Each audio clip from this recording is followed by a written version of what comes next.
Saturn in fifth house in Libra.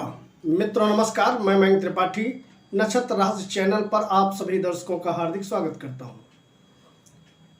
अगर आपकी लग्न तुला है या आपकी राशि तुला है और बाई बर्थ शनि पंचम भाव में बैठे हैं या गोचर करते करते पंचम भाव में आ गए हैं तो आपको क्या फल देंगे, इसकी मैं आपको जानकारी दूंगा।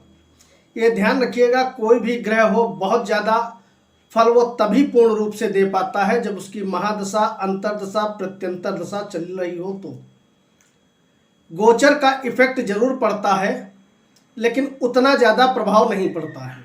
तो यदि आपकी तुला राशि है और पंचम में शनि आ गए हैं तो मान के चलिए ये कुंभ राशि के शनि हैं और वर्तमान में यहीं पे गोचर कर रहे हैं।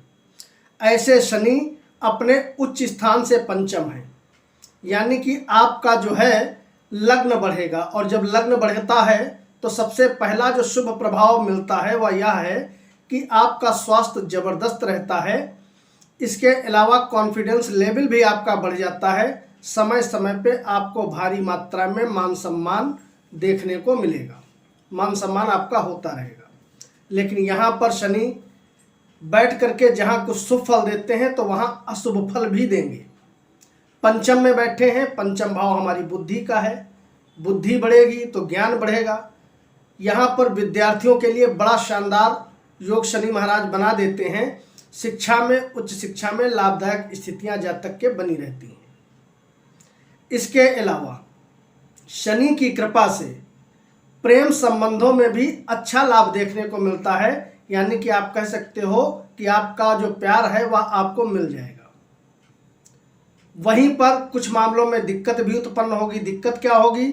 जहाँ जहाँ इनकी दृष्टियाँ जाएंगी, जो जो भाव ये कमजोर करेंगे वो उन भावों से संबंधित आपको परेशानी होगी। मैंने बताया कि शनि लग्न भाव को बढ़ा रहे हैं क्योंकि यहाँ पर इनकी उच्च राशि है। तो जब लग्न बढ़ेगा तो ठीक उसके सामने सप्तम भाव आपका डीएक्टिवेट होगा। कहने का मतलब ये है कमजोर पड़ेगा। दूसरी चीज, पंचम में शनि जब बैठे हैं तो इनकी दृष्टि सीधे सातवें भाव पे जाएगी। तो पहले भी इन्होंने सप्तम भाव कमजोर किया, लग्न बढ़ाया और दृष्टि से भी सप्तम भाव को ये कमजोर किए। तो सप्तम भाव कमजोर होने का मतलब ये रहा कि इस समय वैवाहिक जीवन में तनाव निश्चित तौर पे उत्पन्न हो जाता है क्योंकि इनकी यह दृष्टि जहाँ पड़ रही है वहाँ पे इनकी नीच राशि है। और अगर आपने कहीं पार्टनरशिप में व्यापार वगैरह कर रखा है तो इस समय यदि शनि की प्रत्यंतर दशा भी आ गई तो मान के चलिए पार्टनर से अलग होने की नौबत आ जाती है। दूसरी चीज, यहाँ पर बैठ करके शनि महाराज एक तरफ मान सम्मान दिलाते हैं तो दूसरी तरफ आपकी कोई भी इच्छा पूरी नहीं होने देते हैं। सीधे दृष्टि डालते हैं आपके आय भाव पे, इच्छा पूर्ति के भाव पे, तो आपकी आमदनी को एकदम रोकने का काम करते हैं, स्लो करने का काम करते हैं क्योंकि इनके परम शत्रु की राशि हो जाती है आपका 11वां भाव। दूसरी चीज, एक दृष्टि ये मारते हैं सीधे आपके धन भाव पे, तो धन जब आएगा ही नहीं तो बचेगा क्या। और वहीं दूसरी तरफ कहीं ना कहीं भारी मात्रा में वाणी दोष होता है और जिसके कारण से परिवार से अलगाव होना, मनमुटाव की स्थिति उत्पन्न हो जाना, इस तरीके की समस्या भी उत्पन्न करा देते हैं। हालांकि यहाँ पर शनि बैठ करके संतान प्राप्ति के योग अवश्य बनाते हैं। संतान से संबंधित सुसमाचार समय समय पे दिलाते रहते हैं। अगर संतान नहीं है तो संतान जातक या जातिका के हो जाती है, और अगर संतान है तो वह कुछ ऐसे कृत्य करती है जिसके कारण से आप गर्व महसूस करोगे। तो यहाँ पर शनि आपकी आमदनी को ना रोके, इसके लिए आप उपाय क्या करेंगे? तो यदि आपकी तुला लग्न है तो एक आदत आप डाल लीजिए।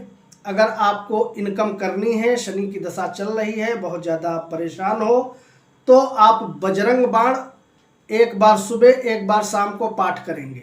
दूसरी चीज़, रेगुलर इनकम होती रहे इसके लिए भगवान सूर्य को जल दें। अगर आप जल्दी नहीं भी स्नान कर पाते हैं कोई दिक्कत नहीं, जब भी आप सो करके उठते हैं सूर्य देव के सामने खड़े हो जाइए, हाथ जोड़िए और ओम आदित्याय नमः कम से कम 51 बार मैक्सिमम बोलना ही बोलना है अगर आप चाहते हो कि आपकी आमदनी प्रभावित ना हो। तो अंतिम सावधानी ये रखनी है कि इस समय शनि के मंत्रों का आपको गलती से भी बहुत ज़्यादा जप नहीं करना है, क्योंकि बहुत यदि आप जप करोगे या इनका रत्न पहन लिया या लोहे का कड़ा वगैरह पहन लिया तो बहुत ज़्यादा आप तबाह हो जाओगे। शनि के लिए आप सिर्फ इतना कर सकते हैं कि शनिवार शनि मंदिर में जा करके एक दीपक जला करके आ सकते हैं। यह उपाय करिए, 101% शनि के दुष्प्रभाव आप पर नहीं पड़ेंगे, केवल शुभ प्रभाव ही पड़ेंगे। उम्मीद है सभी तुला लग्न और राशि वालों के लिए वीडियो हेल्पफुल साबित होगी। नमस्कार।